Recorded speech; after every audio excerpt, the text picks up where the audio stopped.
Assalamualaikum warahmatullahi wabarakatuh. Perkenalkan, nama saya Adnan Lusofi, NIM 4512 420008. Kali ini kita akan membahas tentang radiasi matahari. Radiasi matahari berupa 1. Pancaran radiasi matahari. Yang kedua, karakteristik radiasi matahari dan bumi.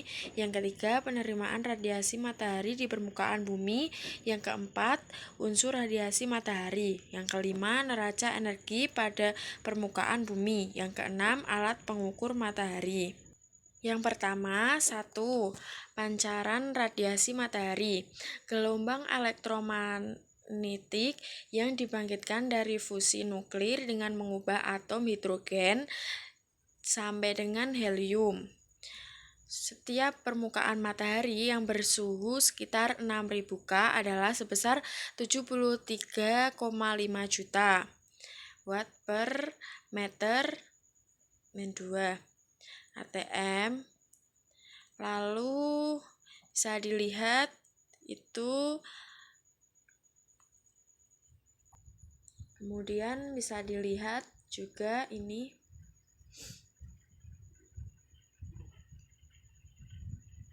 proses-proses radiasi.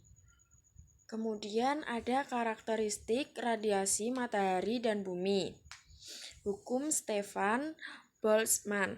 Setiap benda di alam yang bersuhu permukaan lebih besar dari 0 derajat K -273 Celcius memancarkan radiasi yang berbanding lurus dengan pangkat 4 suhu permukaannya.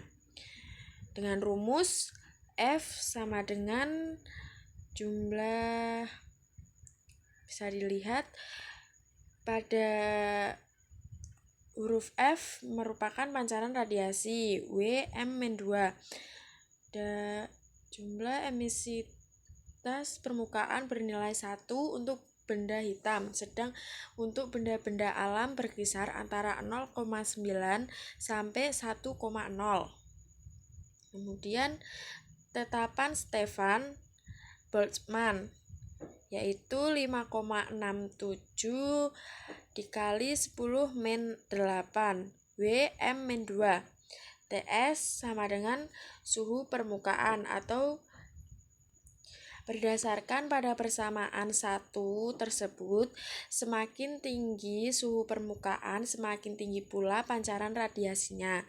Tetapi sebaliknya, Wien dalam hukumnya menyatakan bahwa panjang gelombang pada energi maksimum makin pendek bila suhu permukaannya lebih tinggi.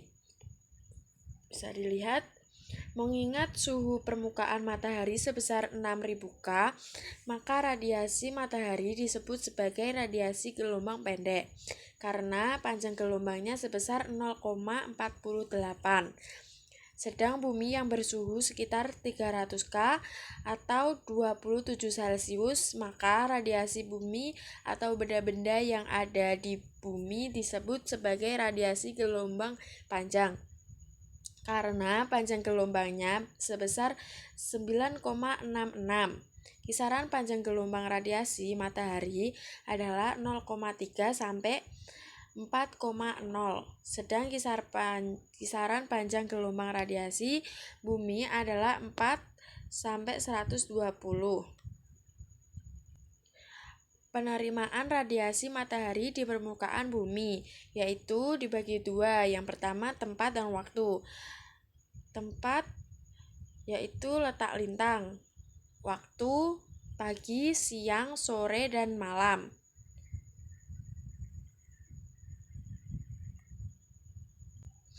Secara makro, faktor-faktor yang mempengaruhi penerimaan radiasi matahari di permukaan bumi adalah 1. Posisi matahari. Yang kedua, tingkat transparansi atmosfer. 3. Besarnya intensitas radiasi yang dipancarkan matahari. Selanjutnya yaitu posisi matahari. Bisa dilihat pada gambar. Satu revolusi bumi atau bumi mengelilingi matahari memerlukan waktu 1 tahun atau 365 hari. Oleh karena matahari juga bergerak mengelilingi bintang yang lebih besar, maka bumi tidak kembali ke titik awalnya setelah mengelilingi matahari selama 1 tahun. Oleh sebab itu, setiap 4 tahun dilakukan penyesuaian waktu atau tanggal dari 28 hari menjadi 29 hari pada bulan Februari yang dikenal dengan tahun kabisat. Yang kedua, tingkat transparansi atmosfer, yaitu awan. Bisa dilihat RS merupakan radiasi aktual yang diterima.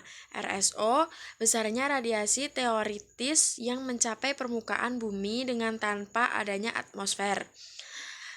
Yang C, rata-rata bulanan pengawanan dalam 1/10. Kemudian, besarnya intensitas radiasi yang dipancarkan matahari. Yang pertama yaitu konstanta matahari. Yang kedua, pengurangan melalui atmosfer. Yang ketiga, spektrum matahari. Dan yang keempat, kejadian dari sudut. Yang terakhir, panjang hari. Selanjutnya yaitu konstanta matahari atau solar constant. Laju di mana radiasi matahari diterima di luar atmosfer bumi pada suatu permukaan normal terhadap kejadian radiasi dan pada jarak rata-rata matahari sampai ke bumi 150 juta kilometer.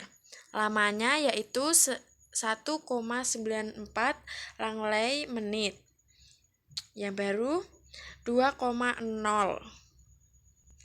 Langley merupakan suatu unit energi yang besarnya setara dengan 1 gram kol cm-2 1 Langley menit. Men 1 sama dengan 69,7 miliwatt cm. Radiasi matahari dibagi 3, yaitu yang pertama, radiasi ultraviolet. Yang kedua, radiasi tampak. Yang ketiga, radiasi inframerah. Kemudian hukum Lambert. Besar kecilnya intensitas radiasi matahari yang diterima suatu permukaan sangat ditentukan oleh besar kecilnya sudut datang sinar. Semakin besar sudut datang yang dibentuk antara sinar yang datang dengan bidang permukaan, maka semakin besar pula intensitas radiasi yang diterima oleh permukaan tersebut.